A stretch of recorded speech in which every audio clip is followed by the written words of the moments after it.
son por hongos hialinos y, ay no, rickettsia no.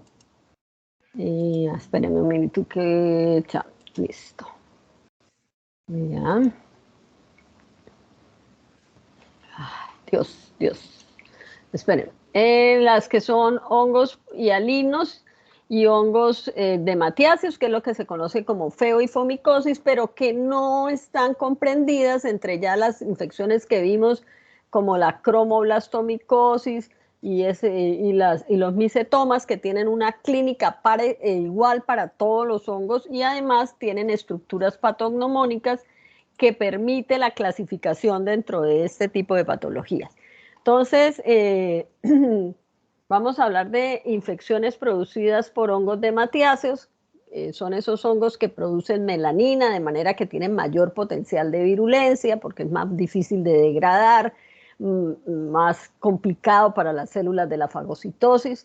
Son esos hongos que producen pigmentación oscura en los tejidos, les sirve como protector contra la acción de las sustancias de las células fagocíticas y son capaces de producir infecciones desde la piel, y esas infecciones se pueden ir escalando y volviéndose graves y sistémicas, sobre todo si hay algún tipo de patología de base que permite que la infección no sea solamente cutánea, localizada, sino que se haga sistémica y grave.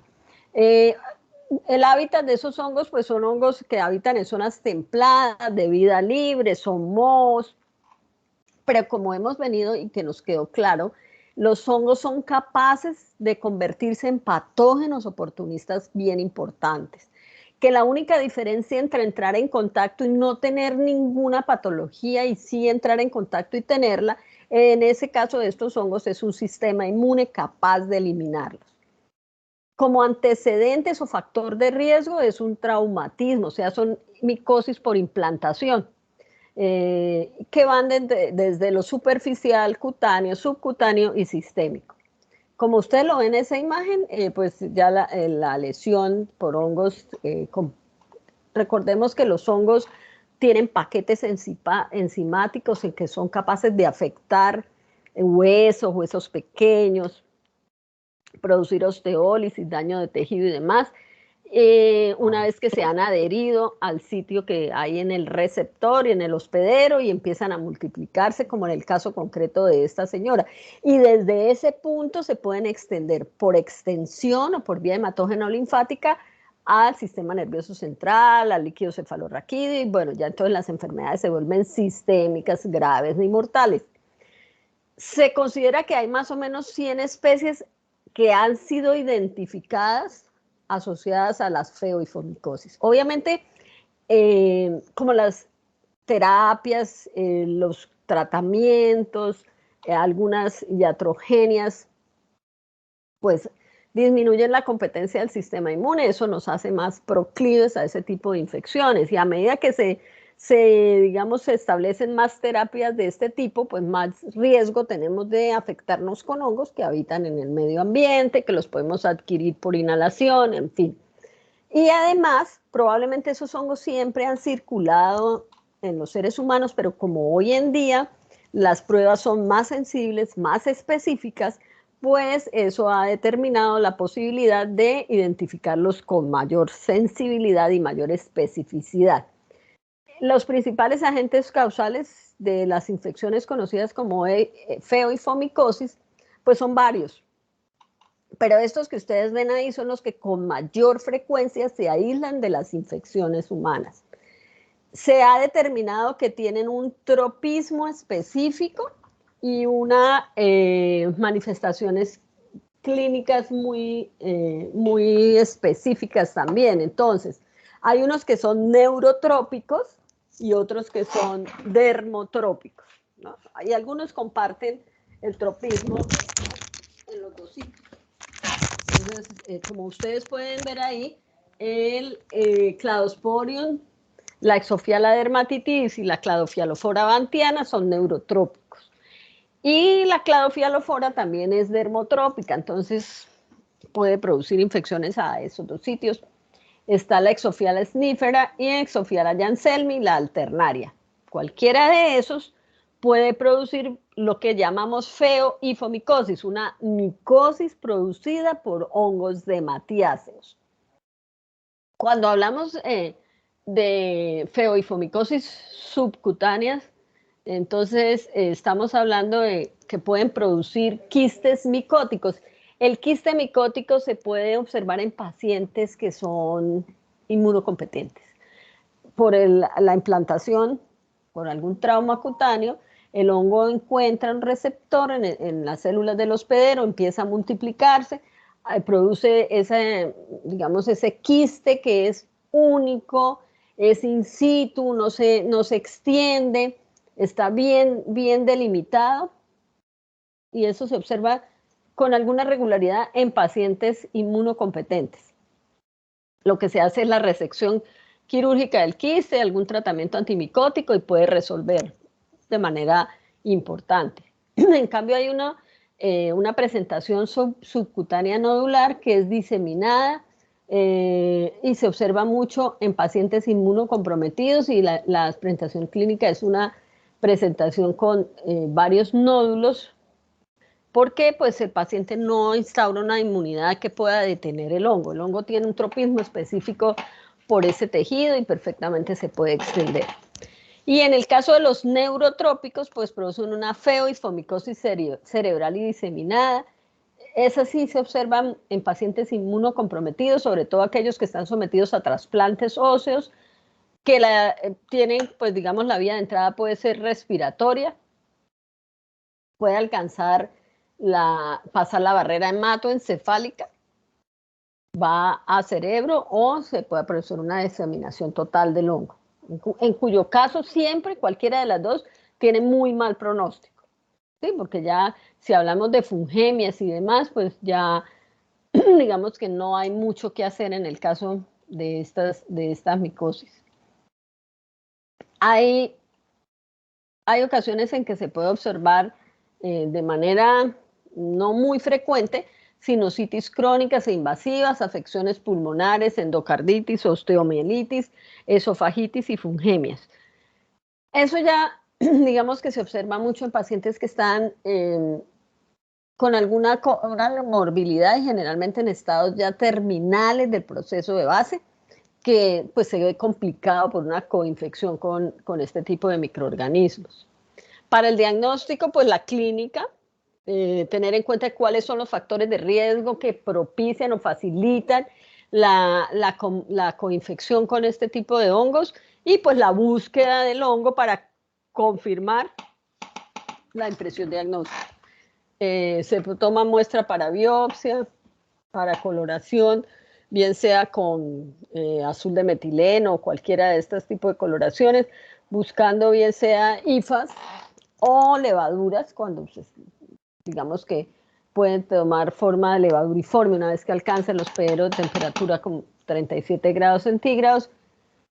En los tejidos para histopatología, pues se pueden encontrar granulomas, porque pues el granuloma es como digamos, la forma inmunológica de tratar de detener la infección de este tipo, porque pues el agente es un microorganismo que tiene melanina, que es difícil de degradar, difícil de hacer presentación antigénica para que se complete la respuesta inmune. Entonces generalmente lo que se forma es un granuloma, y dentro de ellas se encuentran las hifas.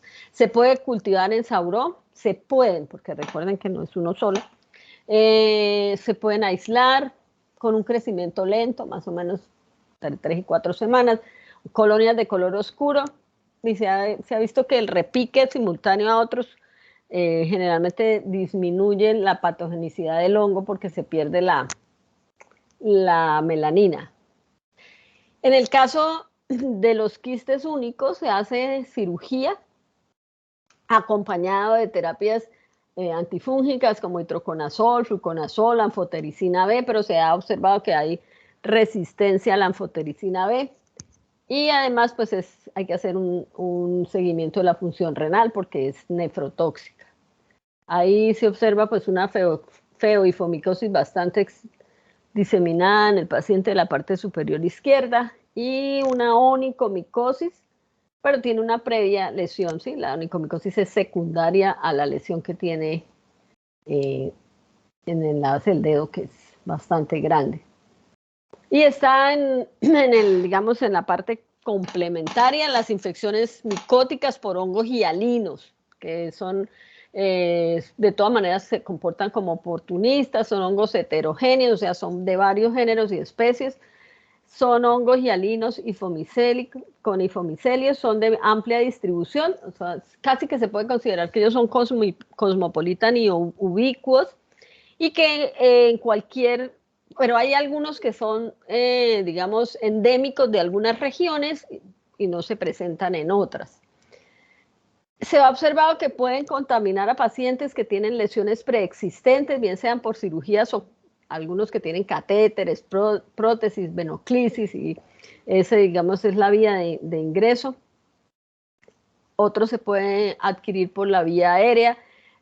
Los pacientes que con mayor frecuencia se pueden infectar por ese tipo de hongos son pacientes con leucemias, digamos que los hongos pueden llegar hasta pulmón, pueden invadir tejido celular subcutáneo, la córnea y demás.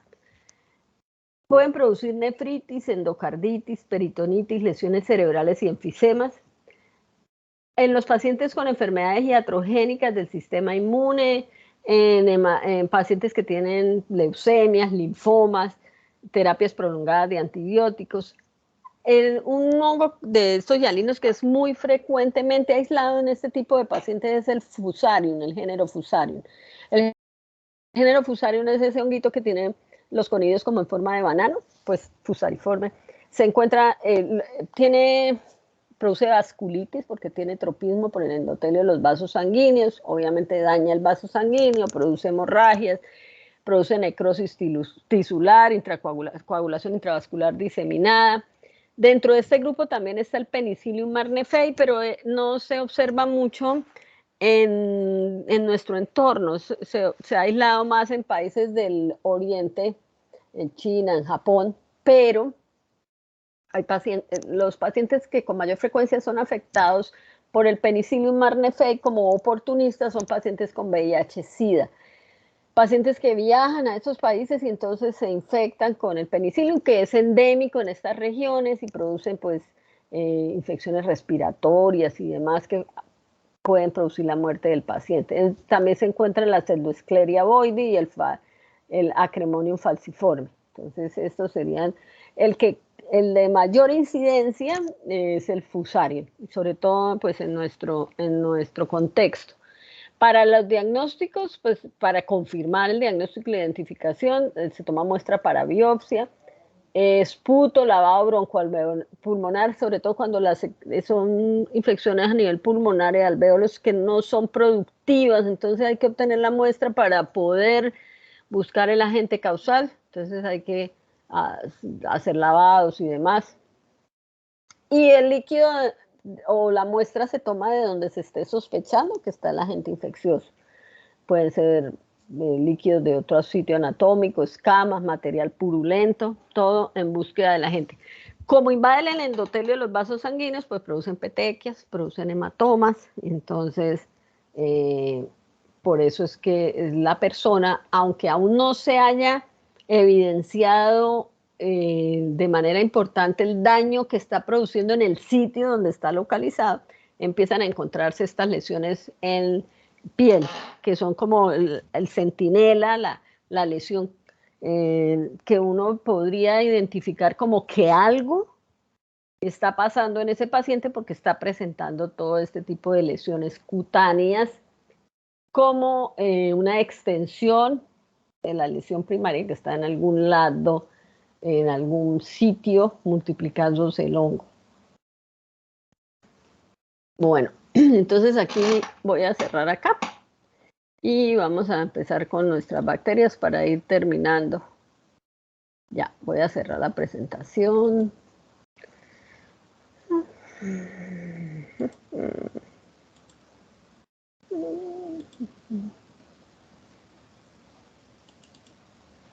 Bueno.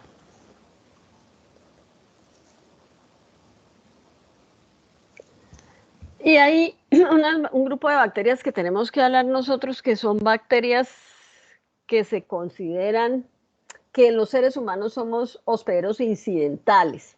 Nos atravesamos en ese espacio entre el hospedero definitivo y el vector. Entonces, pero pues en nosotros produce patologías, porque a veces en los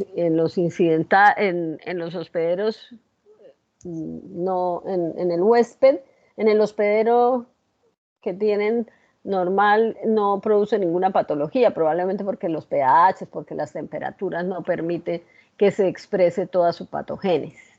Pero en nosotros sí. Entonces vamos a hablar de esas bacterias y la zoonosis. Vamos a empezar con una bacteria que en su momento, creo que no ha cargado la presentación.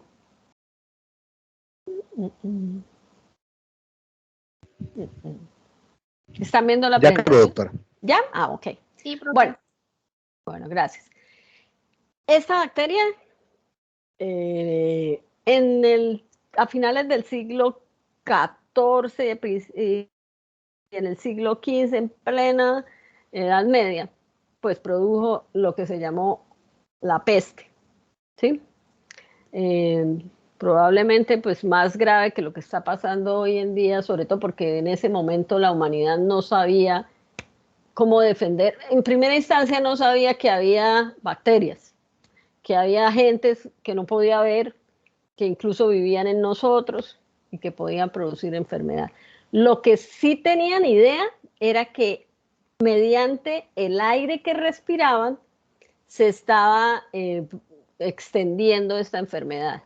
Porque si uno ve imágenes, pinturas de esa época, observa cómo los vigilantes, los cuidadores, los que hubo al principio, porque después ya nadie quería cuidar a nadie, tienen máscara, así como una forma de pico, o sea que ellos estaban protegiendo de los miasmas que llamaban ellos.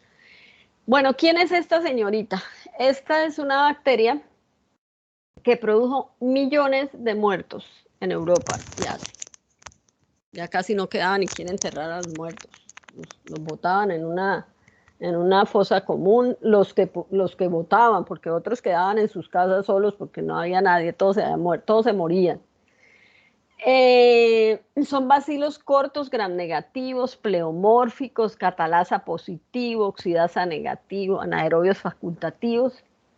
Y dentro de este género está la Yersinia pestis, que es la famosísima, la Yersinia tuberculosis y la Yersinia enterocolítica. La de mayor potencial de virulencia obviamente es la Yersinia pestis, que produce o bien lo que se considera como la peste negra. ¿Y por qué es la peste negra? Pues porque produce necrosis y daña los vasos sanguíneos y produce pues tejido necrótico, y la persona pues tomaba ese tono, ese color. Tiene presentación clínica a nivel de la piel, pues de los bubones, una infección sistémica generalizada y otra pulmonar. O sea que había pocas maneras de liberarse o librarse de la infección. Y ya vamos a ver por qué. Es un anaerobio facultativo, crece rápidamente a 30 grados centígrados, tiene poca actividad química y las colonias que crecen en medios de cultivo que son virulentas son de color gris. Como es gram negativa, pues le tiene el lipopolisacárido que es endotóxico. Cuando se lisa la bacteria y el lipopolisacárido queda libre, es endotóxico, pero también se considera endotóxico porque, para recordar, cuando la célula se adhiere al epitelio donde va a crecer, pues produce inflamación, ¿sí? Entonces, además las adhesinas están unidas a la pared al lipopolisacárido, entonces se adhiere mediante el lipopolisacárido y produce inflamación. Tiene digamos, una capacidad de producir sus factores de virulencia, que son antígenos y toxinas, que son las que le permiten introducir las proteínas directamente en el citoplasma de la célula del huésped. Tienen plásmidos con genes que codifican antígenos tipo B y W, que son esenciales para la virulencia y para poder crecer a diferentes temperaturas, porque resulta que la bacteria, su hábitat son los roedores, pero los roedores tienen pulgas. Las pulgas pican a los roedores, toman la sangre con la yersinia y es la misma pulga que picó al roedor, se lleva la yersinia, se encontró por ahí a un señor que pasaba, lo pica y le deja la yersinia. En ese ciclo hace cambios de 2 temperaturas y para eso tiene un potencial antigenómico que le permite eso. Posee una proteína capsular antifagocítica que la produce a 37 grados centígrados mediante calcio y demás. Y para producir calcio y todo eso, necesita que sus genes le permitan codificar toda la capacidad de producir esto. Dentro de la pulga tiene actividad de proteasa y hace coagulación. Y en los seres humanos o en los animales o en los hospederos que tengan temperatura homotérmica entre 35 y 37 grados centígrados, la actividad es fibrinolítica.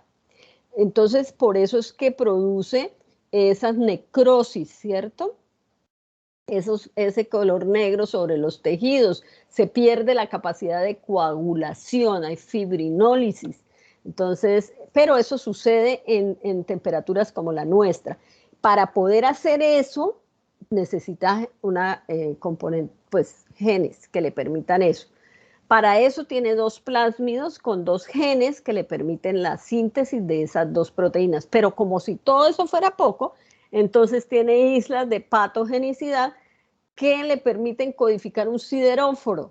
El sideróforo es ese, digamos, carrito mediante el cual puede tomar el hierro, y el hierro pues la hace más difícil de degradar, le afecta a los polimorfonucleares, se multiplica más rápido. Como hay fibrinólisis, entonces puede quedar hierro libre en el hospedero y ella lo capta y lo asimila. Además produce una exotoxina mortal para ratones. Entonces el microorganismo pasa a la pulga cuando éste chupa la sangre de la rata. En el intestino de la pulga se multiplican, pero como hay coagulación, entonces la sangrecita queda trancadita ahí, nunca le llega al intestino y la pulga sigue bloqueada porque el proventrículo está bloqueado y sigue picando y picando porque está desesperada porque no se llena. Entonces, lo que pasa es que empieza a regurgitar esa sangre con la bacteria que queda en la piel del nuevo paciente que le está chupando la sangre. Y entonces, como lacera la piel, porque tiene pues como romper, deja la sangre con la bacteria, la persona de golpe se rasca, la bacteria se introduce dentro del paciente y empieza a extenderse dentro del hospedero de ahora de 37 grados centígrados. Los polimorfonucleares la pueden destruir, pero generalmente lo que hace es multiplicarse dentro de los monocitos, llegar a ganglios linfáticos y el ganglio empieza a hipertrofiarse y ocasionalmente a hacerse necróticos y fluctuantes. Entonces hay una adenopatía que además se va, toda la piel por encima está de color negro, hay necrosis. Si alcanza el torrente sanguíneo se disemina completamente, ¿sí? Eso era lo que pasaba. Obviamente hoy en día podría pasar lo mismo, pero afortunadamente pues, por ahora hay terapia de antibióticos. Una vez se disemina por todo el organismo, luego se presenta lesiones hemorrágicas, necrosis, meningitis, neumonía, pleuropericarditis serosanguinolenta. Hay una presentación clínica que es la neumónica y entonces el paciente empieza a liberar bacterias en la saliva cuando tose. Entonces va quien convive con él, que no ha sido picado por la pulga, pero va a contraer la bacteria por inhalación. O sea, escaparse de la bacteria era muy difícil, porque pues usted podía estar con la persona que había sido picada por la pulga, tenía toda la presentación de la que ya hemos hablado, y resulta que empieza a tener a nivel de pulmón la infección y empieza a liberar la bacteria por la vía aérea y la otra persona la va a inhalar y se va a infectar. Entonces, por eso es que fue de una manera exponencial, fue casi que pandémica que sucedió. Se produce consolidación pulmonar, hemorrágica y muerte por septicemia, o sea, septicemia a nivel pulmonar y la parte de a nivel de los ganglios linfáticos, que es las lesiones hemorrágicas y necróticas. O sea, la lesión el círculo era completico en los pacientes, en las personas, con un periodo de incubación de 2 a 7 días, fiebre, malestar, cefalea, ganglios inflamados, dolorosos, generalmente los de la ingle y las axilas, que son pues el paquete más importante, hipertrofiado, llamado bubones. En un principio puede ser emético y con diarrea. Obviamente va a haber una hipovolemia porque pues hay coagulación intravascular diseminada, hipotensión, eso afecta la función renal, hay insuficiencia renal y cardíaca, alteración del estado mental, finalmente neumonía, meningitis y la muerte. Hoy en día hay lugares endémicos donde se pueden producirse infecciones, pero pues obviamente la identificación precoz y adecuada y el tratamiento oportuno pues evita cualquier tipo de brotes de esta magnitud. Aquí se observa a nivel de las axilas el aumento de volumen de los ganglios linfáticos. ¿Qué fue lo que sucedió en la Edad Media? Que el control biológico de las ratas eran los gatos o son los gatos. Y parece ser que pues, no les gustaban mucho los gatos y disminuyeron la población. Al disminuir la población de gatos aumentó la población de roedores. No había otra forma de eliminar los ratones y empezaron pues a estar por todos lados. Y empezó pues la gente a vivir más cantidad de gente en las ciudades, más cerca, unas ciudades donde no había alcantarillado, no había acueductos, pues fácilmente podía haber una cantidad de ratas bastante importante. Debe descartarse hoy en día que si el paciente proviene de una zona que se presume endémica de este tipo de enfermedad por la presencia de roedores, se toma muestra para hemocultivo, aspirado de ganglios linfáticos, título de anticuerpos, sobre todo en la fase aguda y en la convalescente. Si está en la fase neumónica, pues entonces el esputo para el cultivo. Y en la meningitis, pues punción raquídea para buscar y hacer la identificación en líquido cefalorraquídeo. Hoy en día se hace PCR para la identificación. El tratamiento es streptomicina, que es el antibiótico recomendado. Alternativamente se puede usar tetraciclina y también se puede usar profilaxis en los posibles contactos. Hay un tipo de vacuna con bacterias muertas, sobre todo en las personas que pueden estar en sitios de riesgo. Bueno, hay otras bacterias que son las borrelias. Las borrelias, que son esas espiroquetas que ven ustedes ahí, son parientes del treponema pallidum. De hecho, a veces pueden dar BRLs reactivos falsos. Son una espiral que tiene un flagelo que va de extremo a extremo, por eso tiene un movimiento sobre su eje. Cuando hacen el ciclo en la vía hematógena, se puede colorear la sangre, la gota de sangre, y se pueden observar. Se puede hacer coloración por Hiemsa y Wright. Se cultivan en medios líquidos, pueden cultivarse en embrión de pollo. Sobreviven a menos de 4 grados centígrados o a 4 grados centígrados durante varios meses en la sangre infectada. Por eso pues hay que tener mucho cuidado en los paquetes para donación de sangre. Como es una zoonosis, pues el vector pueden ser piojos o garrapatas. Hay una presentación clínica producida por la Borrelia recurrentis que se llama fiebre recidivante, o sea, son recidivas del aumento de la temperatura porque las bacterias tienen distintas presentaciones antigénicas, no tienen el cromosoma como el del resto de bacterias, sino que es un cromosoma lineal que le permite estas características de presentación de proteínas diferentes, frente a las cuales el sistema inmune instaura una respuesta inmune. Puede ser de tipo endémico o de tipo epidémico. Cuando estamos hablando de la presentación clínica de tipo epidémico, es la que es transmitida por piojos. Cuando hablemos de infecciones transmitidas por, pues que el vector es un piojo, generalmente son de tipo epidémico, porque los piojos no se infectan transováricamente, o sea, la progenie del piojo no nace infectada. En cambio, las progenies de pulgas y de garrapatas están asociadas a endemias, es decir, ahí en sitios localizados siempre va a haber un vector que está infectado, porque las garrapatas y las pulgas sí se infectan transováricamente. Su progenie nace con la bacteria. Entonces, por eso es que están asociados a endemias. Cuando, por ejemplo, en el caso de la fiebre recidivante, son las garrapatas del tipo ornitódoros los que transmiten la fiebre recidivante de tipo endémico.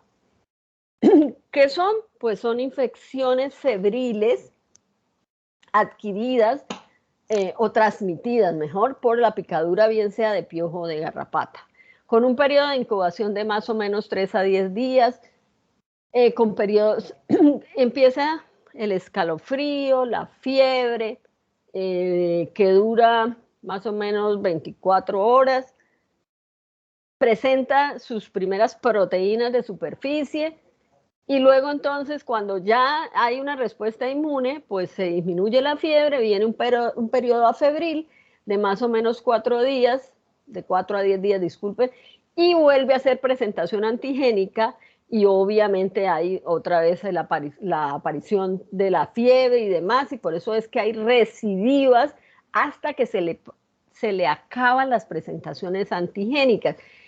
Se repiten estas recidivas más o menos de 3 a 10 días en gravedad decreciente, afortunadamente.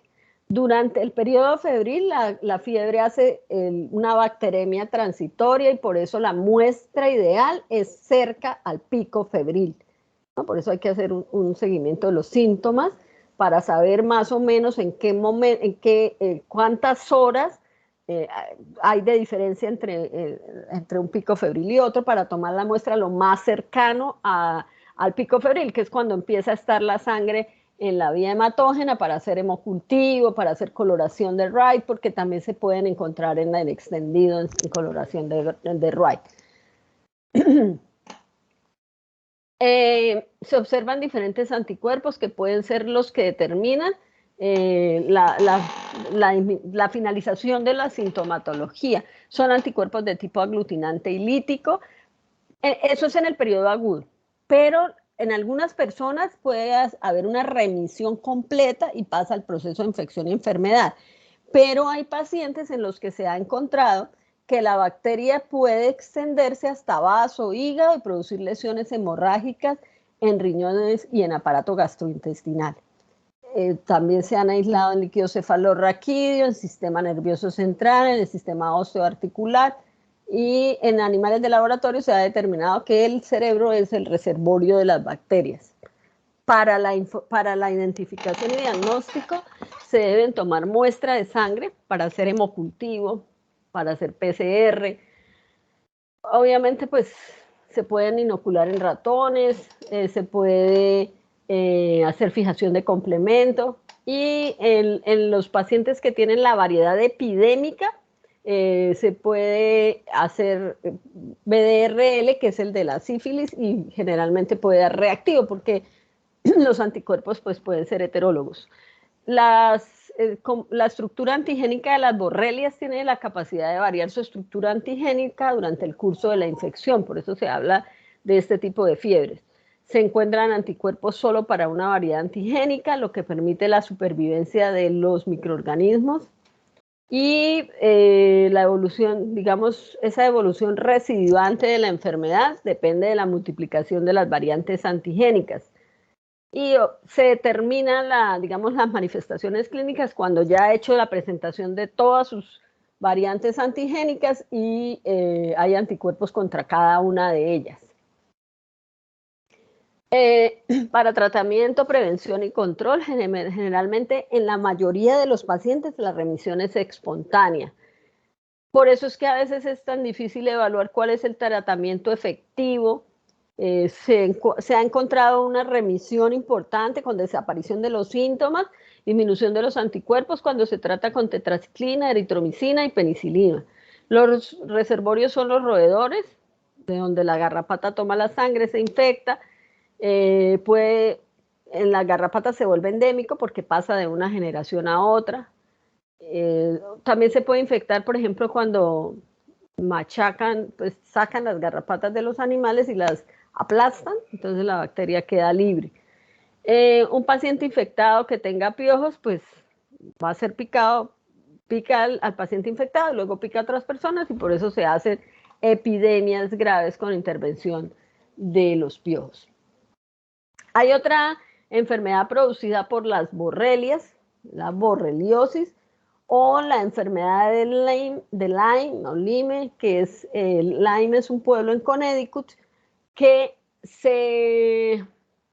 pues hicieron una investigación porque las personas empezaron a presentar efectos secundarios frecuentes y con las mismas características en ese sitio, y empezaron a buscar cuál era el origen de esos efectos secundarios, hasta que determinaron que la primoinfección es la infección producida por la Borrelia burgdorferi, que deja unos efectos secundarios en determinados pacientes.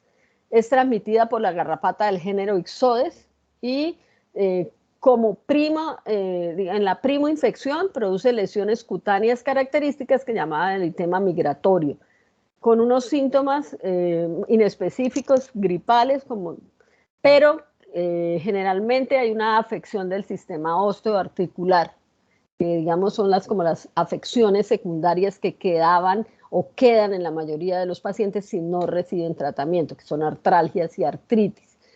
Esa lesión que ven ustedes ahí es el eritema migratorio. Empieza ahí es el sitio donde pica la garrapata y se va extendiendo. Por eso recibe ese nombre, tiene un centro claro y unos bordes eritematosos y se va extendiendo. Esas manifestaciones clínicas son de la primoinfección y resuelven y desaparecen.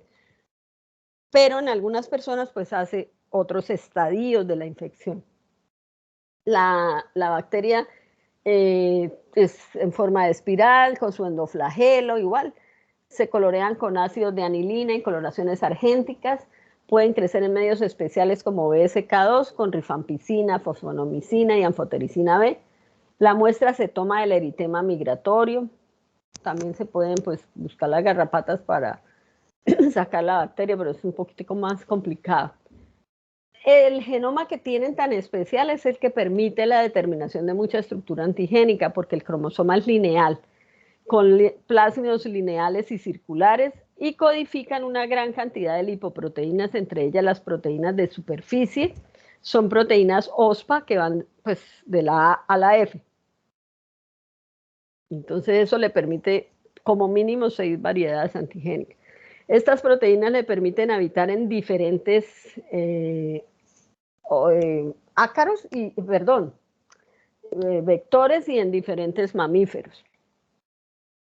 Otras proteínas se expresan durante la alimentación de la garrapata cuando migran del intestino a la glándula salival. Por eso se necesitan más o menos entre 24 y 48 horas antes de transmitir la borrelia. No es inmediatamente después de que pica al animal infectado. La garrapata inyecta la bacteria presente en la saliva y se adhiere a las células del huésped, porque pues, el huésped tiene el receptor para que la bacteria se una. La bacteria se aleja del sitio de entrada y forma la lesión cutánea típica, que es el eritema migratorio. Esa diseminación se puede hacer bien por vía linfática o hemática hacia otra zona de la piel y de lo más afectado, que es el sistema músculo-esquelético, pero también a otros órganos. Entonces, Las manifestaciones clínicas dependen de la etapa del proceso. En la etapa inicial son las lesiones cutáneas, características con 2 a 4 días o 4 semanas, que la lesión es una lesión eritematosa, plana, con un centro que se extiende. La persona pues tiene fiebre, escalofríos, mialgia, cefaleas, y recuerden que son recidivantes, ¿no? Entonces lo presenta, hace un proceso frío, digámoslo, luego vuelve otra vez el proceso de fiebre y de malestar y de escalofrío, así hasta que se acaban las presentaciones antigénicas. Si en esa etapa inicial no se hace tratamiento y no resuelve solo, entonces vienen lo que pues meses después con la segunda etapa, que son artralgias, artritis, meningitis, parálisis del nervio facial, radiculopatía dolorosa, enfermedad cardíaca y miopericarditis. Todo eso fue lo que fue llamando la atención de los investigadores, porque las personas tenían todas estas manifestaciones clínicas. Probablemente empezaron a darse cuenta y pues hicieron investigaciones en ese sitio. Y viene una tercera etapa que pues digamos en meses o años, con afección crónica de la piel, afección a nivel del sistema nervioso central o articulaciones. Generalmente ya aquí en las etapas tan avanzadas es por depósitos de complejos antígeno-anticuerpos. Y eso es lo que se encontró. La clínica es la que permite las primeras formas de diagnóstico, siempre y cuando sea en la etapa aguda, porque después resuelve la lesión característica. En otras etapas, pues es necesario hacer pruebas de laboratorio, ampliación de DNA, PCR, como líquido cefalorraquídeo, líquido articular. Digamos que esas pruebas tan sensibles y específicas fue lo que fueron abriendo como el panorama hacia ese tipo de infecciones que probablemente en años anteriores, pues lo que se hacía era el tratamiento ya de los síntomas de las etapas crónicas, ¿no? Porque no se tenía, pues, se creía que la gente no consultaba por la picadura de garrapata, a veces ni cuenta se dan que la garrapata le picó y demás.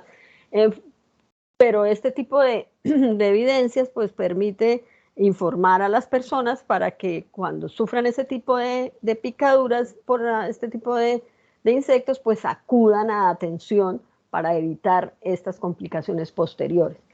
Se puede hacer biopsia, se puede hacer título de anticuerpos, digamos, no es muy fidedigna, porque obviamente a veces no es tan sensible y tan específica.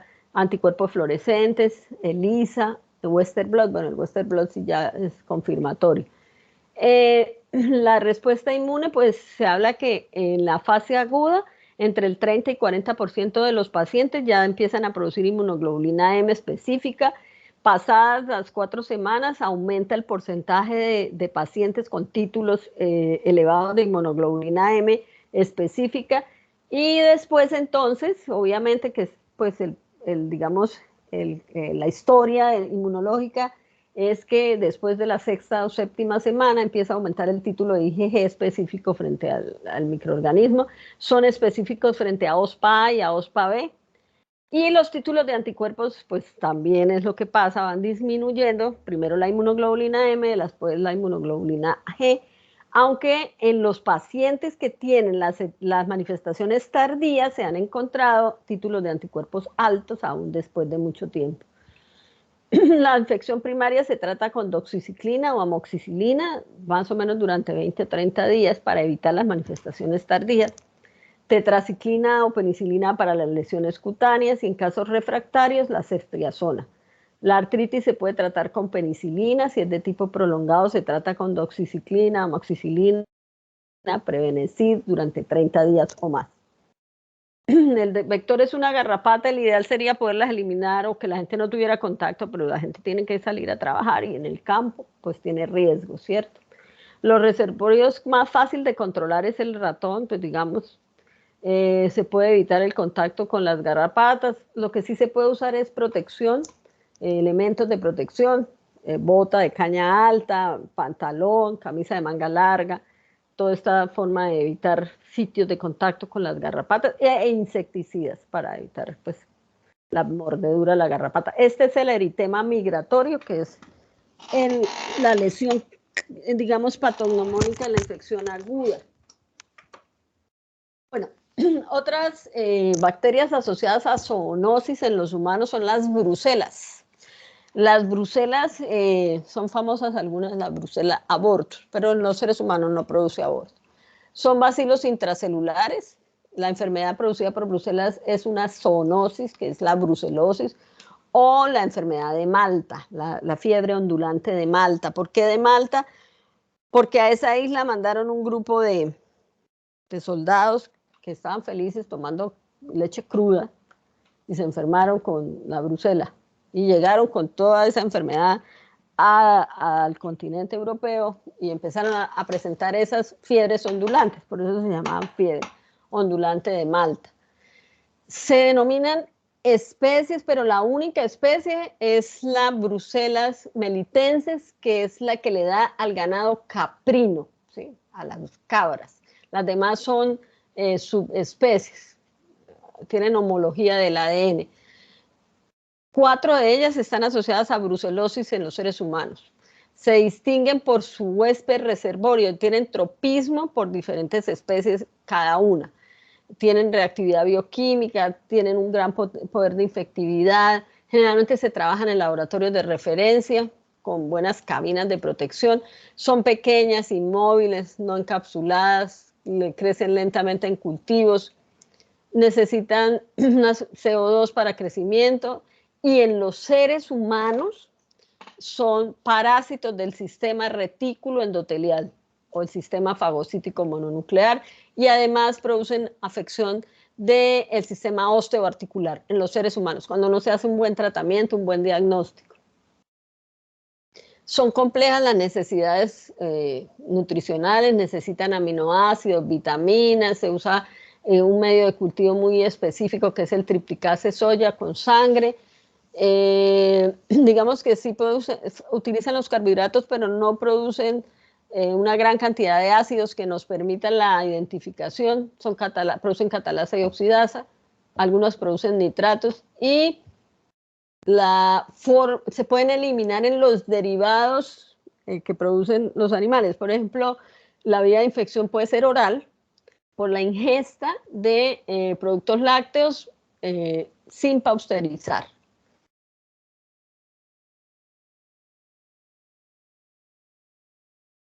En Colombia para evitar, entre otras, esta infección.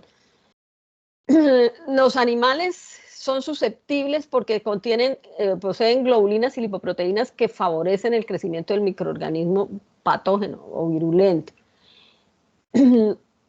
Son cosmopolitas y pueden producir desde enfermedades leves o sintomáticas hasta en el huésped natural, pero en los huéspedes incidentales pueden producir infecciones graves. Tienen las brucelas en el huésped natural, tienen, digamos, necesitan un sustrato que está en el útero, en el epidídimo, en la placenta, en las mamas de los animales. No, los seres humanos no tenemos el eritritol, que es el carbohidrato que sí está en esos órganos en el ganado. Por eso es que en el ganado produce aborto y esterilidad, porque crece en esas zonas, porque necesita ese sustrato. Los seres humanos no tenemos ese sustrato, pero en los seres humanos tiene el tropismo, es por el sistema retículo endotelial y por el osteoarticular. En los seres humanos pueden infectarse personas que tienen contacto directo con animales infectados o con sus derivados, leche o queso no pasteurizado, y en el personal de laboratorio que maneja este tipo de muestras, porque fácilmente pueden contaminar. Tienen tropismo de especie, entonces está la melitensis, que es del ganado caprino, la Swiss, que es de los cerdos, la canis, que es de los perros, y la Brucella abortus, que es del ganado vacuno. O sea que el espectro de la brucelosis depende del organismo infectado. La vía de infección en humanos son el intestino, la mucosa, la piel. Se extiende la bacteria a través del sistema linfático. son fagocitados por macrófagos y monocitos, se localizan en los órganos del sistema retículo endotelial, vaso, hígado, médula ósea, nódulos linfáticos y riñón. En las formas subclínicas, el único signo de la enfermedad es la presencia de anticuerpos específicos y de hecho, antes de la biología molecular, el diagnóstico se hacía por título de anticuerpos, se conocía como antígenos febriles, entonces se hacían las pruebas para determinar si tenía anticuerpos específicos. Lo que pasa es que había mucha reacción cruzada y a veces daban falsos positivos. La enfermedad por Brucelas melitensis es de tipo tóxica y grave, la de Swiss produce lesiones supurativas, digamos que serían como las más graves, pero si no se trata, si no se identifica a tiempo, las infecciones se pueden complicar y pueden dejar pues, efectos secundarios bastante complicados. Okay. Las manifestaciones iniciales subaguda y crónica de brucelosis, pues es una persona que tiene malestar, fatiga, fiebres ondulantes, debilidad, escalofrío, pérdida de peso, artralgias y tos no productiva. La fiebre está presente en todos los pacientes y puede ser intermitente. Generalmente por ahí 5 o 6 de la tarde hace el pico febril, después disminuye, no vuelve a haber fiebre y vuelve a aparecer después. Se ha observado la formación de granulomas en hígado, vaso, médula ósea y puede producir cambios destructivos en órganos, sobre todo, por ejemplo, la melitensis y la Swiss, que son las de las cabras y las del cerdo. La enfermedad por melitensis es tóxica y grave. Las manifestaciones son subagudas, crónicas. Ay, no, está ya, me quedó repetida. Listo. Ups.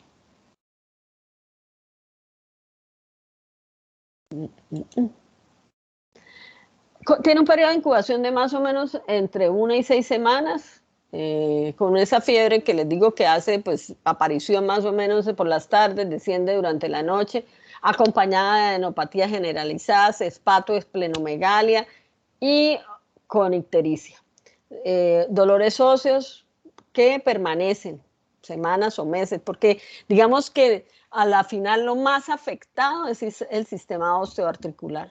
En la etapa crónica se caracteriza por debilidad, mialgias, en algunos pacientes manifestaciones psiconeuróticas y ya en estas etapas crónicas la bacteria no se encuentra, pero sí hay títulos de anticuerpos que permiten pues la identificación.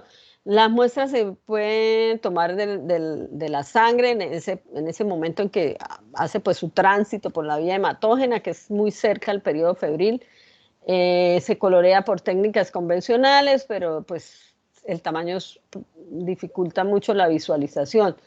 Los anticuerpos fluorescentes son poco útiles, hay medios específicos para brucelas, tripticase soya, sangre, agar chocolate, y obviamente pues se puede hacer hemocultivos para buscar las pruebas del fenotipo propias, o sea, el tipo de enzimas que produce, las colonias y todo esto. Digamos que la prueba de ureasa es positiva para SWITS y para algunas melitensis, más o menos entre a los 5 minutos y otras a 24 horas. Para la búsqueda de anticuerpos específicos, lo primero que aumenta pues, es la inmunoglobulina M específica, después la inmunoglobulina G y la inmunoglobulina A, que estos anticuerpos persisten durante meses o años, pero no son protectores. Si la persona se vuelve a someter a un factor de riesgo, pues vuelve y se infecta. Se hacen pruebas de aglutinación con antígenos de Brucella abortus, que sirve para hacer pruebas cruzadas con abortus, melitensis y Swiss. Pero para la canis sí hay que hacer una prueba específica. Hoy en día pues se hace PCR para la identificación y para evitar falsos positivos. Son sensibles a tetraciclinas, ampicilinas. Si hay recidivas, entonces se tratan con doxiciclina, con streptomicina durante 2 a 3 semanas, rifampicina por 6 semanas, tripetropin sulfa a largo plazo. ¿Tienen alguna pregunta?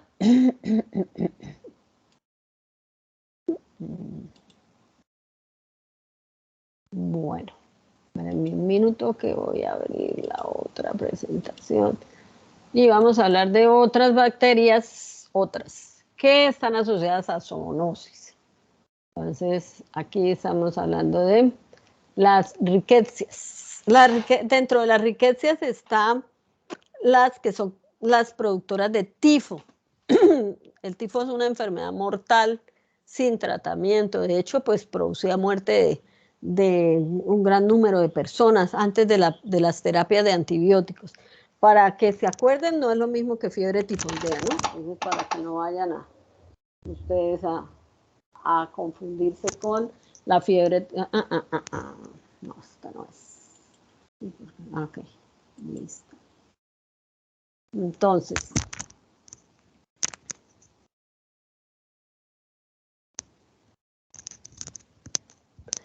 dentro de este grupo están las de las fiebres manchadas y las del grupo del tifo. Ya vamos a ver.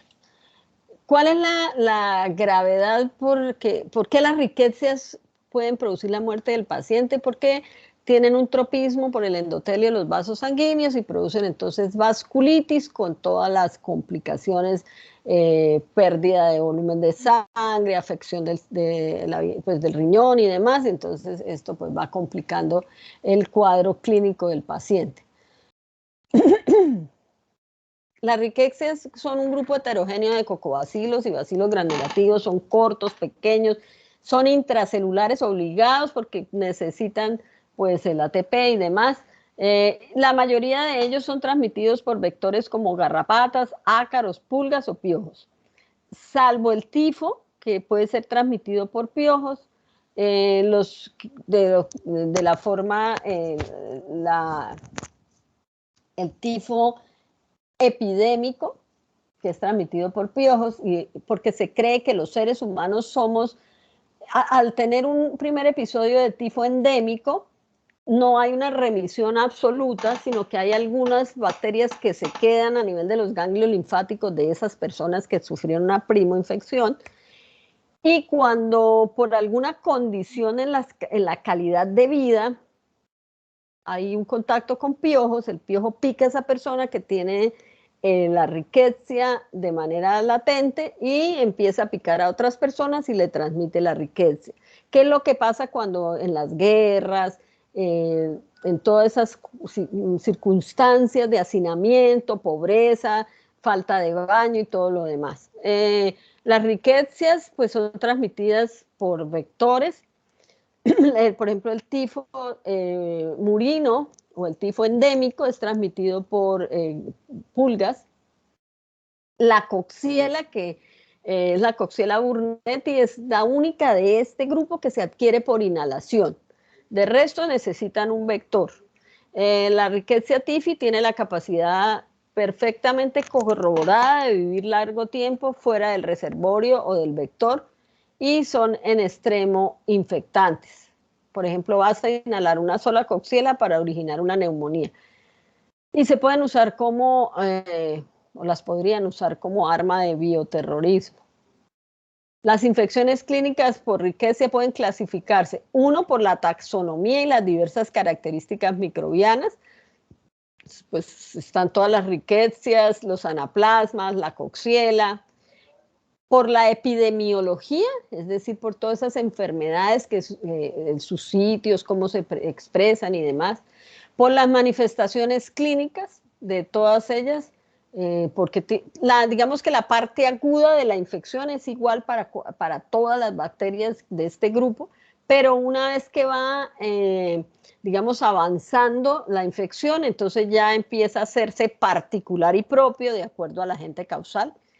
A medida que evoluciona el trastorno, las manifestaciones varían y al principio puede ser signos específicos como fiebre, cefalea, mialgias, con vómito, sin vómito, con náuseas, con tos, pero a medida que avanza, entonces ya empiezan a aparecerse las máculas, las vesículas, las escaras, la neumonía, la meningoencefalitis. Todos los agentes etiológicos con distintos mecanismos de transmisión, distribución geográfica y demás, digamos que es muy difícil agruparlos como una sola patología. Lo que sí son es que morfológicamente son cocobacilos pleomórficos que se pueden colorear con Giemsa, con Jiménez. crecen en yema de huevo, tienen tiempo de crecimiento entre 8 y 10 horas, tienen estructura de pared semejante a gram negativas, son los agentes del tifo y de las fiebres manchadas. Y entonces ellos tienen lipopolisacáridos porque son gram negativos, ¿cierto? Tienen proteínas de superficie OMPA, OMPA-A y OMPA-B, mediante las cuales se pueden tipificar y son las que desencadenan una respuesta inmune serológica específica. Entonces, son las del grupo de las fiebres manchadas, que son la fiebre manchada de la montaña rocosa, la rickettsiosis pustulosa, el tifo de Queensland, las fiebres botonosas, la fiebre manchada del Mediterráneo, que tiene varios nombres, de Israel, de Sudáfrica, tifo de la India y el tifo de Siberia, pero no es del grupo de los tifos porque produce manchas. Todas producen escaras de ese grupo de la fiebre manchada, a excepción de la fiebre manchada de las montañas rocosas. Y en el grupo de los tifos está el tifo epidémico, el tifo endémico, que es el tifo murino, que es producido por la Rickettsia tifi, y el tifo de los matorrales, que es la Orienta Tsutsugamushi. Todos esos son del grupo del tifo. Está la fiebre Q, que es producida por la Coxiella, que es la única que se adquiere por inhalación, y están las erliquias, que son las erliquiosis del monocito humano, la erliquiosis del granulocito y la erliquiosis del granulocito humano y del perro. Anteriormente se creía que era solamente de los canes, pero pues ya se evidenció en los seres humanos. Producen daño de las células de la línea blanca, incluso pueden producir linfopenia y pancitopenia en algunos casos con las manifestaciones clínicas propias. Entonces, en el grupo de las fiebres manchadas que están producidas por la Rickettsia rickettsii, la Rickettsia acari, australis, conori y sibírica, pues tienen distintos sitios geográficos. La australis está en Australia, en Queensland, la sibírica en Siberia. La Rickettsia rickettsii es la que produce la fiebre manchada de las montañas rocosas, que no produce costra, pero tienen exantema todas con costra, a excepción de la fiebre manchada de las montañas rocosas, se adquieren por la picadura de un vector, producen fiebre, malestar, cefalea, recuerden que pueden producir vasculitis y producir afección del sistema nervioso central si no se tratan, y pueden morir la persona, pueden convertirse en patologías pues graves, mortales. Sus huéspedes son roedores y animales domésticos, son zoonosis, todas ellas. Está el grupo del tifo, que son el tifo epidémico o la recrudescencia, que se conoce también con el nombre de enfermedad de Brill-Zinsser, que es el agente causal es la Rickettsia prowazekii, que es aquella que es transmitida por un piojo que pica primero a la persona que tiene la enfermedad ahí de manera latente y luego va a picar a otros. Se observa mucho, por ejemplo, en las guerras, cuando la gente pues poco baño y demás y que está hacinada. La Primera Guerra Mundial fue una altísima incidencia de tifo epidémico, pues porque los soldados abrían unas trincheras y se estaban viviendo ahí. Los primeros que llegan son las ratas con sus pulgas, con sus piojos y con todo lo demás. Y entonces se diseminan todo este tipo de enfermedades. El tifo murino o el tifo endémico es transmitido por una pulga, porque recuerden, las pulgas se infectan transováricamente y están asociadas a las transmisiones de tipo endémico. Aquí el causante es la Rickettsia tifi. Puede ser, cualquiera de estas infecciones pueden ser mortales por la capacidad que tienen de dañar el endotelio de los vasos sanguíneos y todas las complicaciones que vimos al principio. La agente causal es la Rickettsia tifi. Está el tifo de los matorrales, la Orienta Tsutsugamushi, pues por el nombre pues pueden ver geográficamente dónde está. También es transmitida por un vector. Está la Coxiella burnetii, que produce la fiebre Q. La Coxiella burnetii es la única que se transmite por inhalación, de manera oral. Su reservorio es el ganado vacuno, caprino y ovino. Produce cefalea, fatiga, neumonía. No hay exantema, pero puede ser extremadamente grave. Y están las erliquias, dentro de las erliquias está, pues lo que se produce es lo que se conoce como la erliquiosis del monocito humano. El reservorio son los ciervos, el vector es una garrapata y las manifestaciones clínicas son fiebre, cefalea, leucocitos atípicos, con las complicaciones que se quedan de una alteración en la forma y en la función de los leucocitos. Obviamente, pues dentro del diagnóstico está buscar esas inclusiones en los monocitos y PCR. La PCR ha ayudado mucho a estos diagnósticos para hacerlos más específicos. Está la erliquiosis del monocito humano por la Neorrickettsia senetsu, la erliquiosis del granulocito humano por Anaplasma phagocytophilum y la erliquiosis del granulocito humano que anteriormente era de los canes, pero ahora ya se sabe que puede hacer una zoonosis y pasar a los seres humanos, que es por la Ehrlichia ewingi. Se observa mucho en los perritos por la picadura de las pulgas y sobre todo esos perritos que están como en la calle, que no les hacen una buena higiene, una buena desparasitación y demás.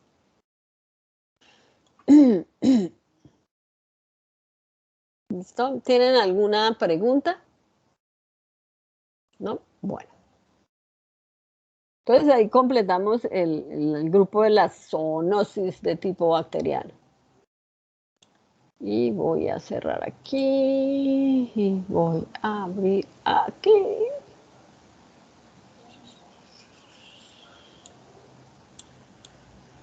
Okay. Y vamos a hablar de enfermedades respiratorias producidas por bacterias. Nosotros ya hablamos de neumococos, hablamos de bacterias que pueden producir infección del sistema de la vía respiratoria alta y baja, pero hay unas que pues, no hemos acabado de completar ese grupo, de manera que es importante que ustedes tengan referencia de todas estas bacterias.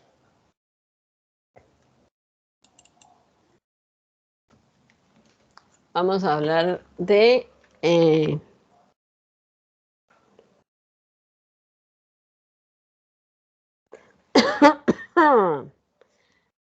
a ver, entonces.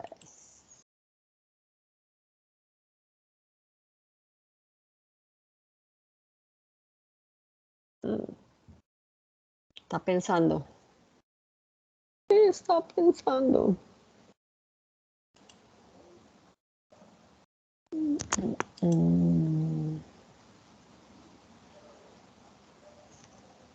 Bueno, y para completar nuestro grupo, nos faltaban las enfermedades respiratorias producidas por, bueno, y no son solo respiratorias, porque está en primera instancia, vamos a hablar de el Corynebacterium diphtheriae.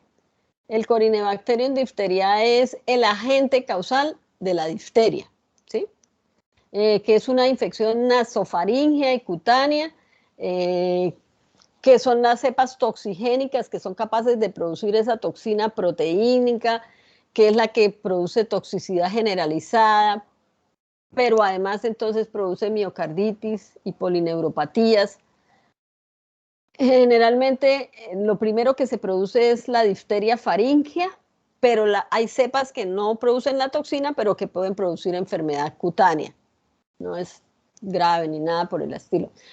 Esos bacilos, nosotros somos los portadores del Corynebacterium diphtheriae, pero obviamente somos población vacunada desde los 2 meses, ¿cierto? Pero se ha encontrado que no es tan largo, digamos, no es tan extensa la inmunidad que queda. Entonces, hay personas que deben recibir dosis de refuerzos. De hecho, existe el refuerzo para adultos que viene acompañado con el toxoide tetánico, porque esto es un toxoide, es una toxina que se le ha puesto en formol y demás para que no produzca daño, pero que genere inmunidad. Entonces, esos bacilos crecen en las mucosas o en las escoriaciones, y cuando la toxina, por capacidad cromosómica y demás, lo puede hacer, empieza a producir la toxina, que es la encargada de toda la sintomatología y de todo el daño que se produce. Es un polipéptido termolábil con 2 fracciones, con 535 aminoácidos, La fracción A ingresa al citosol y posteriormente impide la síntesis de proteínas, y de hecho ese es el mecanismo de acción, evitar la síntesis de proteínas, y si no hay síntesis de proteínas pues se genera necrosis, y los efectos necróticos se ven, se miden, se sienten en el paciente. Y la B, pues obviamente esa fracción necesaria para la unión. Entonces, la toxina diftérica es una toxina AB que actúa en el citoplasma con el fin o con el mecanismo de inhibir la síntesis de proteínas de una manera irreversible. Una vez que la toxina se fija al sitio, no hay nada que hacer. Ella sigue para adelante, como el cuento. Es una amplia variedad en células eucariotas. Obviamente la unión está mediada por la subunidad B. Entonces la subunidad B, ambas ingresan en las células en una vacuola endocítica con un pH bajo. Entonces la toxina se desenvuelve y la fracción se trasloca al citosol y ahí empieza a hacer toda su función. ¿Qué es lo que hace? Pues que se fija el factor de elongación EF2, que es el que actúa en la parte de inicio una vez que se ha hecho la transducción, para arrancar hacia el ribosoma para hacer la traducción, ¿cierto? Entonces, como no se hace eso, pues no hay traducción, no hay síntesis de aminoácidos, no hay proteínas y hay necrosis. La acción específica es desactivar ese punto de inicio mediante la ribosilación del ADP. O sea, es como si se le pegara encima y no lo dejara funcionar, apaga la síntesis de proteínas. Pero la bacteria no se afecta porque lo que hace es usar otra proteína para la síntesis de proteínas. La toxina chiga también hace lo mismo. La toxina se absorbe en las mucosas, destruye el epitelio, se produce un exudado de fibrina, eritrocitos, leucocitos, se forma una pseudomembrana. La pseudomembrana es de color gris, se localiza sobre amígdala, faringe, laringe, pero no se puede retirar con la mano ni ninguna forma fácil de quitarla, que sería la opción más lógica para liberar la vía aérea, ¿cierto? Porque a veces pues lo que hace la persona puede morir por obstrucción de la vía aérea. Se produce edema de cuello. Generalmente el motivo de consulta es la faringitis y la fiebre. Además van acompañadas en la mayoría de los casos con debilidad, disfagia, cefalea, cambios en el tono de voz por la inflamación. Cuando hay disnea y edema de cuello, generalmente son casos avanzados y con mal pronóstico. Hay edema del cuello por los ganglios de la zona. Las manifestaciones sistémicas de difteria se originan de los efectos de la toxina diftérica, incluyen la debilidad derivada de la neurotoxicidad, de arritmias cardíacas, insuficiencia cardíaca congestiva por miocarditis, porque la toxina alcanza la vía hematógena y se va a corazón, a riñones, ¿no? Produce lesiones pseudomembranosas en la región faringoamigdaliana con menos frecuencia. Las lesiones se detectan con menos frecuencia se detectan en la laringe, en las narinas, en la tráquea o en los bronquios. Las pseudomembranas extensas se asocian con enfermedad grave y de mal pronóstico. A veces se produce edema masivo de las amígdalas con lo que se llama con cuello de toro, como consecuencia del edema masivo de la región submaxilar y paratraqueal, y que además se caracteriza por mal aliento, disfonía y respiración ruidosa. Es una membrana grisácea muy, muy característica, blanquecina, y está muy bien circunscrita, adherida con firmeza a los tejidos. Tratar de retirarla es un error. El primer factor de riesgo es la obstrucción de la vía respiratoria. Además, la pseudomembrana se puede desprender de manera independiente, digámoslo así, y obstruye la vía respiratoria, o en otro caso puede avanzar hacia la laringe o al árbol traqueobronquial. Los niños son propensos a la obstrucción porque el calibre de las vías respiratorias es más pequeño. Los pacientes asmáticos, en ese tipo, con EPOC, ese tipo de pacientes es más complicado. En otros pacientes puede provocar endocarditis, artritis séptica. En algunos en pacientes que tienen factores de riesgo, como valvulopatías cardíacas, consumo de drogas intravenosas o cirrosis, y además se puede encontrar que pueden producir polineuropatías y miocarditis. El diagnóstico es totalmente clínico, hay que preguntar el cuadro de vacunación, si tiene o no tiene el cuadro completo, cuántos años tiene el paciente, porque pues la inmunidad se va perdiendo. Claro que no es muy frecuente hoy en día la difteria, pero sí a veces hay brotes, sobre todo que hay grupos antivacunas que generan esos portadores sanos que pueden ser el factor de riesgo. En Colombia también la migración ha aumentado los casos. La muestra debe ser tomada por debajo de la membrana, coloración de Gram, coloración de Leffler, coloración para gránulos metacromáticos, porque la morfología del Corynebacterium es muy particular. Tiene una parte abultada, como unas baquetas de tambor, como un fosforito, que son los gránulos, son para reserva, gránulos metacromáticos. Y hay una coloración especial para observar los gránulos metacromáticos, agar de Leffler, placa de telurito. En agar de Leffler crecen entre 12 a 18 horas y en telurito se observa el crecimiento clásico gris que produce. La prevención, vacunación a partir de los 2 meses de vida, es parte de los biológicos que forman la vacuna pentavalente según el esquema de vacunación en Colombia. Y lo que les digo, pues en adultos y en otras personas pueden poner refuerzo, generalmente acompañado con el toxoide, porque esto es un toxoide. Para el tratamiento hay que eliminar rápidamente las bacterias productoras de toxina, neutralizar la toxina circulante antes de que se una al sitio para producir la necrosis, y bien sea intramuscular o intravenoso. Administración de antibióticos como la penicilina G procaínica de 600.000 unidades intramuscular, y a medida que se va notando que va disminuyendo la actividad de la toxina, entonces se disminuye la cantidad de penicilina y se pasa de intramuscular a vía oral. También se puede usar como opción terapéutica la eritromicina, 500 miligramos intravenoso igual. Si se ve que va disminuyendo la infección, se busca la vía oral para el tratamiento. Hay otra bacteria que es la Bordetella pertussis. La Bordetella pertussis es el agente causal de la tosferina. Está también en los seres humanos la Bordetella parapertussis, que da la forma menos grave de la infección. Hay la bronchis que es la que le da la tos de perrera a los perritos, ¿no? Y les da otitis, y les da faringitis, y les da de todo.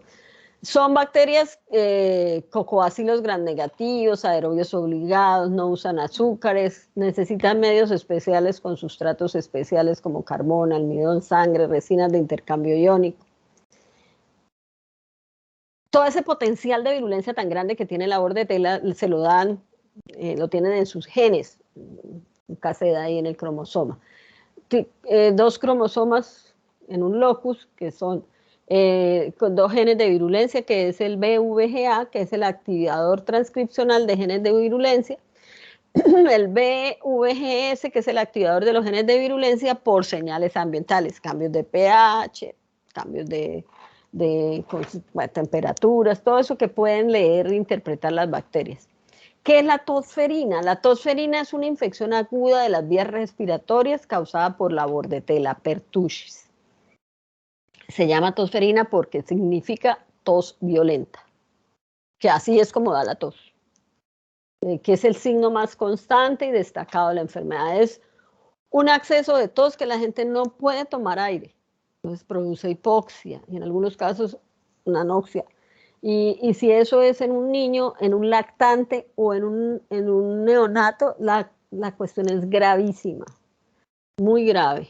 El sonido inspiratorio emitido al final de un paroxismo, porque eso es un paroxismo respiratorio, se denomina canto de gallo. Sin embargo, es muy variable, a veces es poco frecuente en lactantes de 6 meses de edad o menos.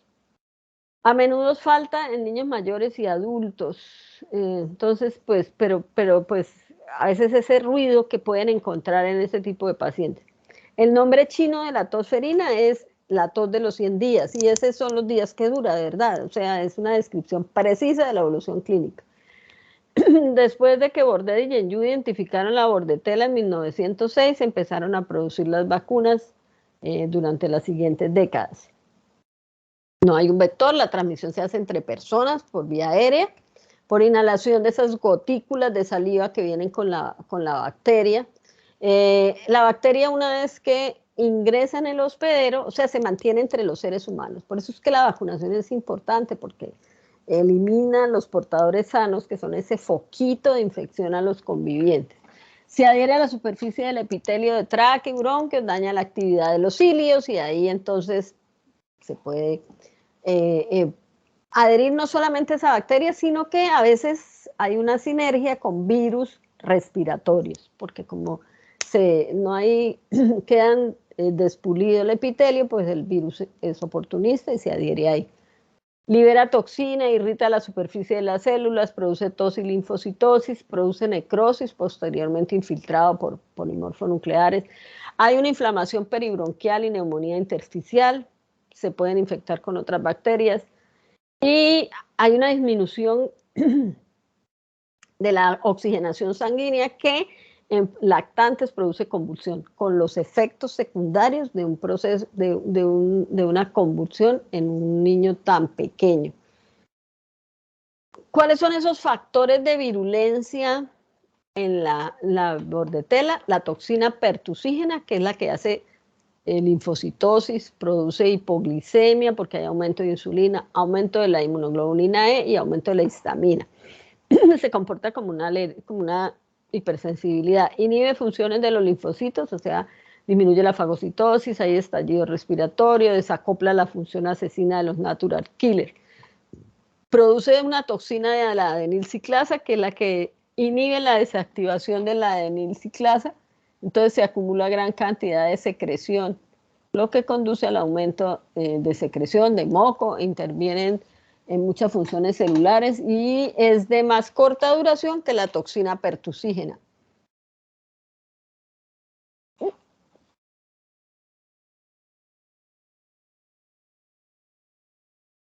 Está la citotoxina traqueal, que es un monómero parecido al peptidoglucano que se une a las células epiteliales, limita los movimientos ciliares y a altas concentraciones produce destrucción de las células epiteliales.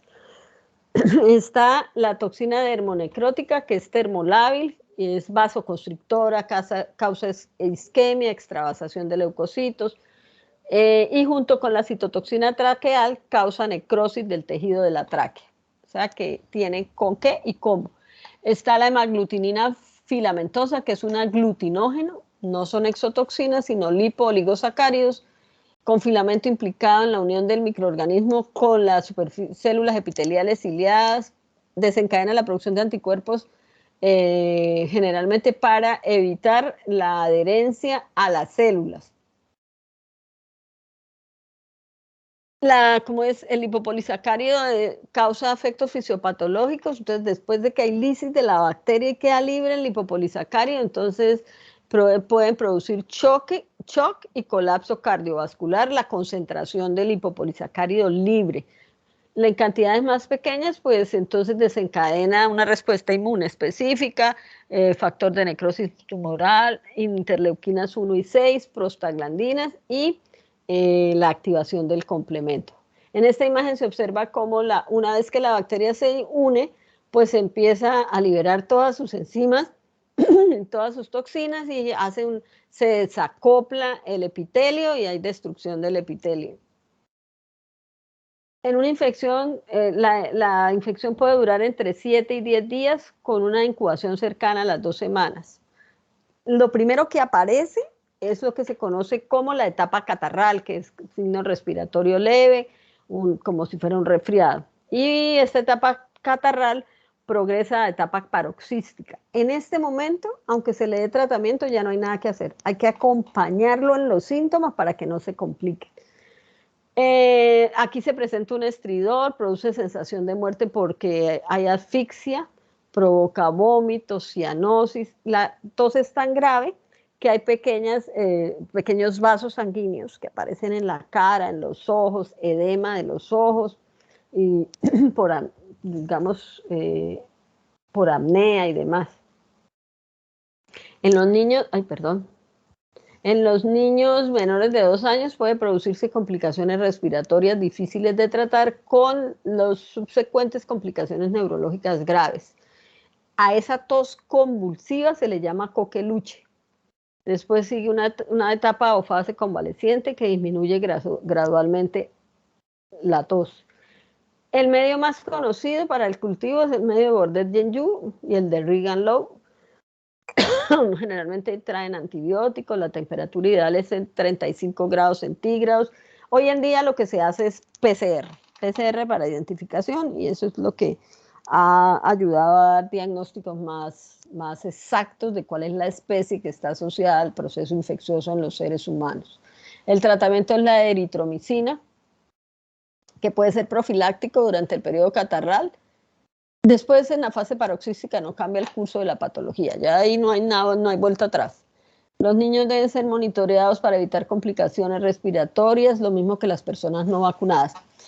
En Colombia se está haciendo revacunación de las mamás, de las embarazadas y de las personas más cercanas al contacto con el recién nacido, porque podían ser factor de infección con el recién nacido, porque no se empieza la vacuna sino a los 2 meses. Los primeros 2 meses son de anticuerpos de la madre. Tratamiento de soporte para la crisis respiratoria. 3 dosis de vacunas en el primer año de vida, 2 refuerzos para un total de 5 dosis con vacuna acelular de 3 a 5, y está a los 2 meses con difteria, tétano, tosferina y los 2 virus, o sea, la pentavalente. Y están los micoplasmas, ya para completar. Son bacterias bastante particulares porque son bacterias que no tienen pared, entonces no tienen una forma específica porque la que les da forma a las bacterias es la pared. Son de amplia distribución en animales y vegetales y seres humanos. Al menos 15 son de origen humano. Las más representativas son las que producen neumonía y las que producen enfermedades genitourinarias, que son hominis, urealítico y genitalico. Tienen un genoma muy pequeño, el más pequeño de las bacterias, casi parecido a un virus, pero no son virus, son bacterias, porque su genoma es de bacterias. Y de hecho, ese genoma tan pequeño ha permitido hacer experimentos de cuán pequeño puede ser un genoma que permita la viabilidad de una célula eucariota. Poco porcentaje muy bajo de guanina y citosina, son resistentes obviamente a la penicilina, a los betalactámicos, son sensibles a tetraciclina y eritromicina. Crecen en medios libres de células, entonces pues sí son bacterias, no necesitan crecer en células.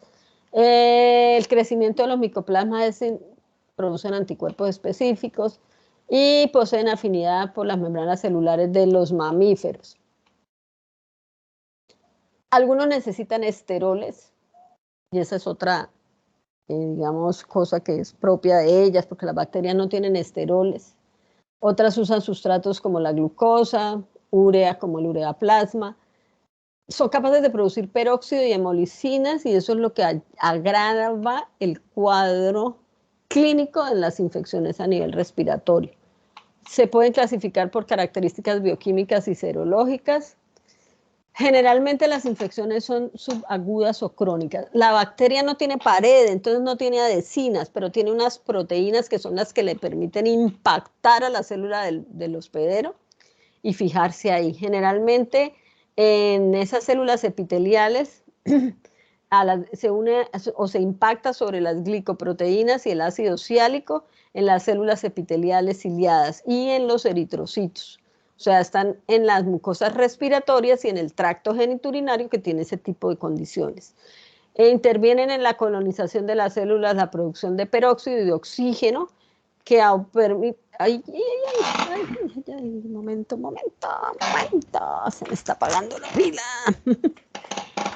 Ya voy.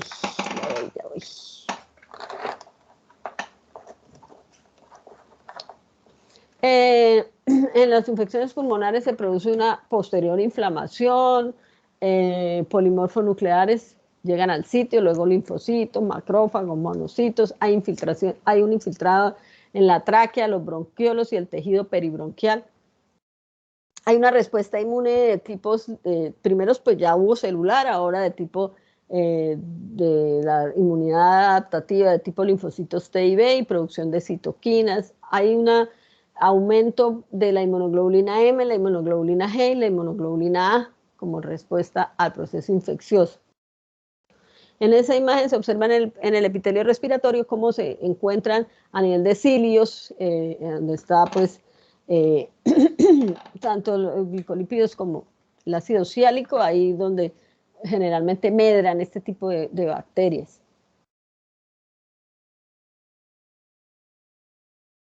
Ay, bueno.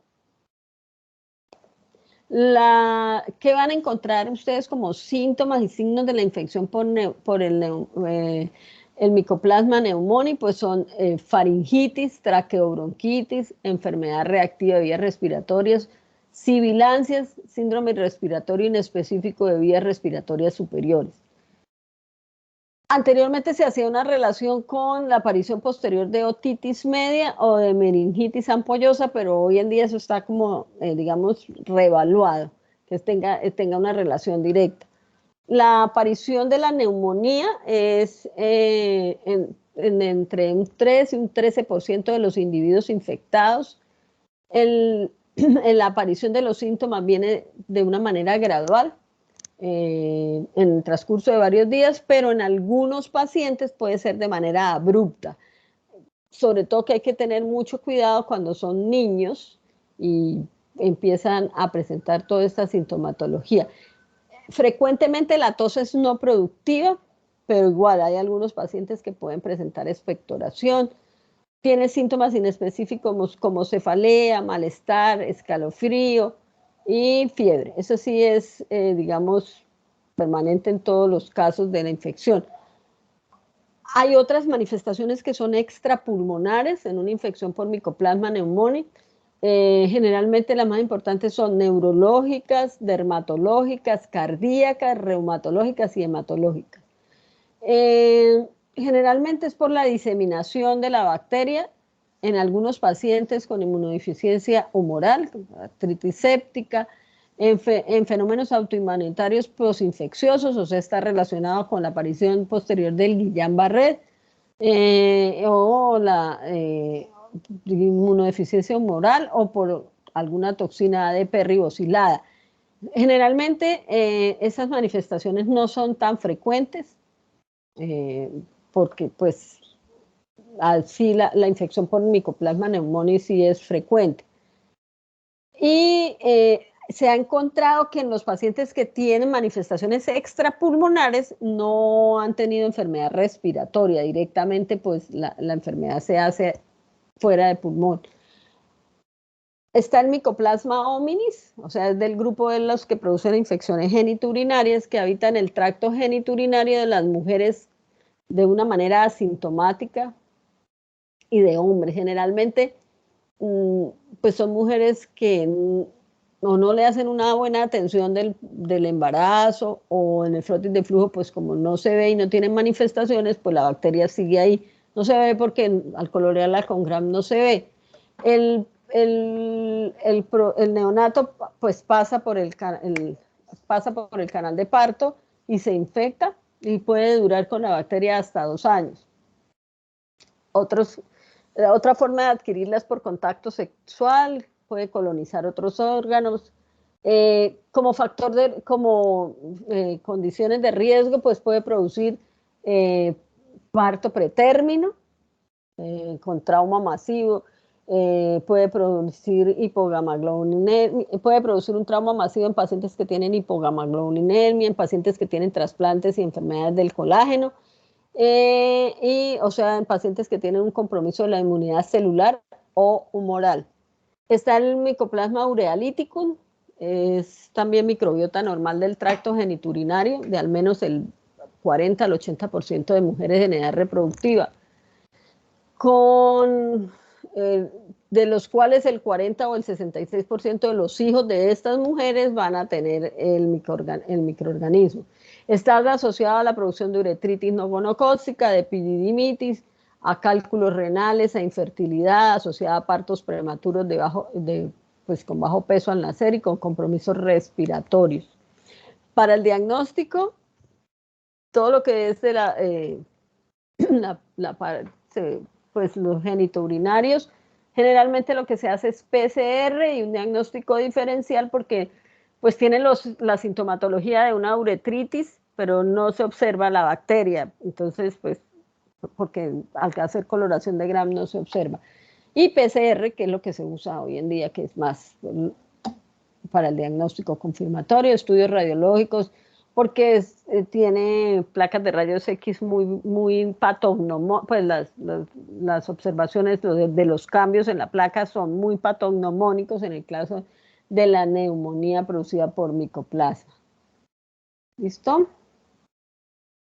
¿Tienen alguna pregunta? Bueno, yo voy a preguntarle al doctor Omar Giovanni e inmediatamente me comunico con ustedes. ¿Listo? Listo, profe, gracias. Bueno, cuídense. Gracias, profe. Hasta luego. Muchas gracias, profe. Gracias, Hasta profe. luego, profe.